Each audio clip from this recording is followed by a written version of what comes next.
مسجنالن الحمد لله رب العالمين كانت أنسى سلا باجفار بناورا أبا جفار بيشان نقصان نبرو أبا جفار عالم نبرو أبا جفار ثقي نبرو أبا جفار زاهد نبرو أبا جفار سخي نبرو أبا جفار هلوم نبرو يزاري دمو أبا جفاروج يزاري جمع فريوج የዛሬ አባ ጂፋሮች ደግሞ እንደምታዩዋቸው ብዙ ናቸው። እንደምታዩት እናንተ ፍሬ የሆኑ ደግሞ ወጣቱ አንበሳው ጀግናው የዚህ የጅማ ፍሬ ኡስታዝ ሸጋሊ አኩማ ይላልተን ከና የዚህ ወዳንተ ፍሬ የሆኑት ሲያዩዋቸው የሚያምሩት የጀርባ አጥንታችን ናቸው። ኦሮሚያ ማለት የተቀሰመና ጉዳይ የጀርባ አጥንት ነው። ሁላችሁንም እንኳን ለዚህ ቀን አበቃችሁ እላለሁ። የጂማ አባ ጂፋር ታሪክ ስናወራ ብዙ ዓመታትን ብዙ ዘመን አሳልፈናል።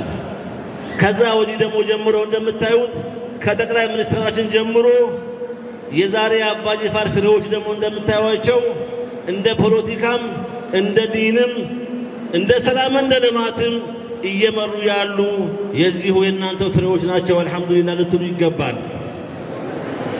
ጂማ የሁሉ ሀገር ናት። ጂማ የሞላ ኢትዮጵያ ሀገር ናት። ጂማ ድሮ የበረካ ሀገር ናት። የተቸገረ ሁሉ ሞት የሚጠለልባት፣ የተራበ የሚበላበት፣ የታረዘ የሚለብስባት በታሪክ እንደሰማነውም አሁን እኛ እንዳየነውም የጂማ ታሪክ ተወርቶ የሚያበቃ አይደለምና አላህ ሱብሓነሁ ወተዓላ የሰጣችሁን ኒዕማ አላህ ያቆይላችሁ።